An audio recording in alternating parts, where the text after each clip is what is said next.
Je m'appelle Jessica, j'ai 37 ans. Et en 1997, comme beaucoup d'entre nous, nous avons perdu un parent dans cette guerre. Et moi, ce fut mon père. Cette guerre, elle nous a tous marqués profondément. Et même aujourd'hui, ceux qui ne l'ont pas vécu la connaissent. Le Congo porte encore ses blessures et il est temps d'en parler. Depuis cette guerre, que s'est-il passé ? La résignation s'est installée. La pauvreté a augmenté et les églises se sont multipliées. Devenir pasteur, bishop, homme de Dieu est devenu la vocation numéro 1 au Congo. Pourquoi ? Parce que notre peuple a besoin d'un sauveur et certains ont saisi le business juteux. Mais ce besoin constant de secours révèle un problème plus profond. Notre peuple attend qu'on le sauve, qu'on lui tende la main, attend d'être dépanné. Un petit western. Dieu va faire et dans toutes les bouches.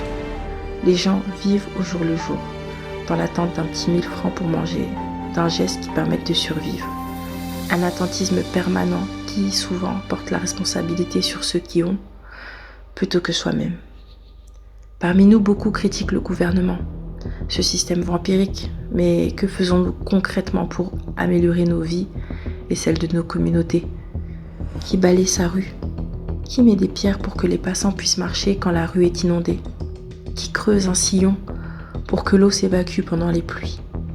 Qui crée un lieu pour les jeunes afin qu'ils ne finissent pas au bar, mais qu'ils puissent faire leurs devoirs avec le courant ? Qui va descendre au pays avec les moustiquaires et les ampoules solaires pour donner gratuitement à la communauté plutôt que les biscuits chimiques de France ? Aujourd'hui, c'est souvent chacun pour soi. Tant que le bateau ne coule pas de mon côté, ça va. Et encore, ceux qui critiquent le gouvernement. Si le même gouvernement leur donne 2000 et un t-shirt, ce sont les mêmes qui vont voter. Au Congo, tout le monde vole un peu.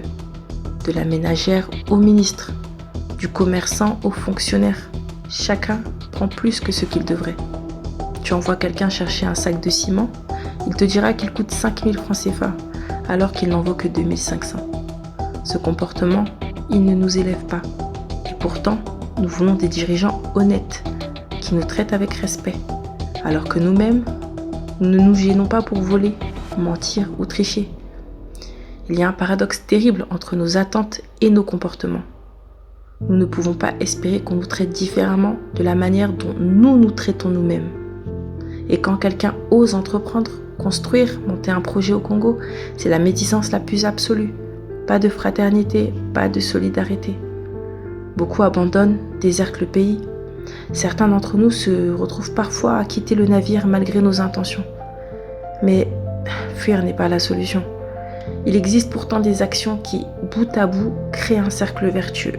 Et elles commencent avec nous, à notre échelle. Chaque petit business, chaque initiative locale compte. Soutenir le producteur d'huile de palme, le fabricant de savon, l'entrepreneur qui crée une salle de jeu pour les jeunes. Ces petites actions cumulées deviennent un changement durable. Il ne faut pas voir grand, il faut voir micro. Chacun peut agir, chacun peut contribuer. Et c'est ainsi que nous transformerons le Congo, un pas à la fois. Ces actions, même petites, cumulées, deviennent un véritable changement. Il ne faut pas chercher à voir grand, il faut agir micro. C'est en posant ces gestes concrets, chacun à sa place, que nous transformerons ce pays. Pas demain, pas la semaine prochaine, maintenant. Chacun de nous a un rôle à jouer et ensemble, nous pouvons réveiller notre pays, le Congo.